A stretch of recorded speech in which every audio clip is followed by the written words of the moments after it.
landfill. That's good material. So what we decided one day was we thought, you know, if we start pulling some of this material out, pushing it aside, and try to sell it, you know, is that possible? Can we do that safely and, you know, stay up with production? Because we have to keep the trucks moving too. So what we did was we went out and we purchased what's called a vertical baler here. And we started pulling corn as part of what the bales look like. And they weigh about 1,000 pounds each. Okay? There we are loading the truck up. And there's a full load right there. 52 bales, 25 tons, give or take. Okay, and this is stuff that we pulled off the floor that was otherwise going to the landfill. Now here's the really fun part. Here's the receipt for that load. There's the gross amount. We had to pay shipping at $26 a ton. We had to pay a fuel charge, a surcharge, a tarping fee because of the salts on the road during the winter time. But look at what we got for that load. Wow. $3,400. And that's clear profit, and that just goes back into our, basically our net operating expenses. Wow. And we've been doing that. We just sent another load out Wednesday of this week. And we'll have another one go out in about 2 weeks. Wow. That should make you feel good. Yeah. Remember we said earlier about we want to be leaders. We want to set good examples. And I feel like that's what we're doing.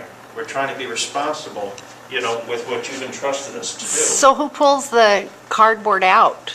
Off the floor? Yeah. The people working, Oh, okay. the attendants, yeah. Okay. So that's why safety #1 out there. We have to be safe about it. And sometimes that environment is kind of hazardous in the sense that it's slippery and messy and everything. So we're not trying to chase down every last piece of cardboard. We're getting the low-hanging fruit. Right. Right? Yeah. So if there's Okay. some big boxes there that we can throw to the side, direct some traffic and move stuff around, that's really what it's about.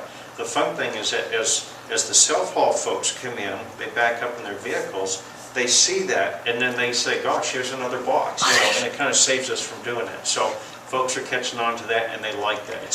This is another program that we started recently, glass containers, okay? This is the one thing that when you set out at your curb, it technically is not being recycled. Previously, this was going to the inert landfill I talked about on the Lewiston Hill where all the construction demolition goes. And they would take that material and they would basically drive over it with the tractor, mix some rocks and use it for building their roads and landings. So we're getting another use out of it, but it's going to be buried at day's end. And so glass is a tough one unless you live in a market where you can truly recycle that, like for fiberglass or something, it just gets reused or thrown away.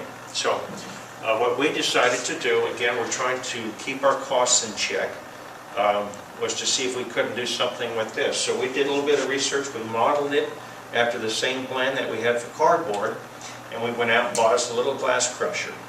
That unit there is about 38,000 bucks, and basically you throw the glass in there and it goes up the belt and it goes through a breaker, and then there's a screen unit in here and it falls out the bottom. So there's what it looks like with the 3/8" screen. There's a quarter there and that shows you, and you can see the labels are missing too for the most part. You can take this material and you can wash your hands in it and it won't cut you. It smooths it when it comes through those screens, okay? So where would we use this type of material? Well, down at the bottom here, there's some ideas for it, okay? Last week we spoke with some folks who are working on the Modi Park project, and they put in a permeable parking lot not too long ago, and the aggregate that they had to purchase and spread out over those stones has settled a little bit, so they need to come back in and top that off. It's about 1 inch settled, so it's possible that we're going to give them some of this crushed glass to go out there and put a top dressing on that parking lot. So it'll bring it back up, but it's also going to kind of make it sparkle. Right. You know, I mean, really, it's going to be kind of fun, and people are going to say, what's this all about? You know, we may put a little sign out there that says, hey, this is crushed glass. This is how we reuse our materials here in Lewiston. So the concrete mix, we did some design testing with a lab to make sure that we could mix this with concrete and get the strength that we were looking for. It passed all those tests, so if there was ever questions, somebody said, well, you can't use glass because of these concerns, it's in the research. We did some of that to try to remove some of that doubt. So we put a screen on ours too. We get a smaller sand size through there. We put a 12 mesh screen. Again, there's a quarter on there. And sandblasting medium, we haven't worked it out yet, but we have to sandblast parts in our fleet services for painting or polishing or whatever we have to do. And the manager up there is going to look into using this sand as a sandblasting medium. If he's able to do that, then he doesn't have to buy it. So again, when we run our model, we try to say we'd like to pay for this thing in so many years, or at least break even. That's what we'll do. So if we don't pay to throw the bottles away in the landfill, there's a savings. And then if we can sell a product internally, I can't charge another department, but at least on paper I can say you would have paid this much for that material, and run the model and see if we can break even or even make a little money with it. This is something that it just opened up this week. If you know where this is at, next to community development, this is the old police station, fire station from a long time ago, probably before most of us were around. And it was kind of a dead space, just collecting dust and junk. And I went to the public works director last fall and said, can I have it? I'd like to do something with it. So he said, sure. So I worked with some volunteers and we cleaned that place up and we have it all painted. And we're calling it Smart Planet Studio. And inside this building now, along this wall, we have some panels hung, and it kind of gives the life cycle of recycling.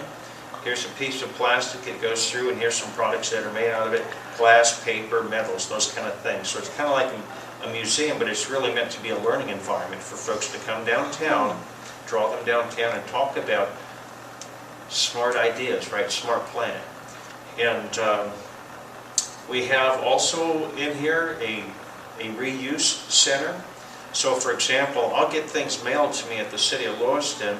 Maybe it's a map or a plan, and it comes in a tube, a real thick cardboard tube with caps on it. Well, you open it up, you pull the plans out, especially if somebody's building a house or developing somewhere, they'll submit them like that. And typically those have gone in the garbage, or if we can get a hold of them, we recycle them.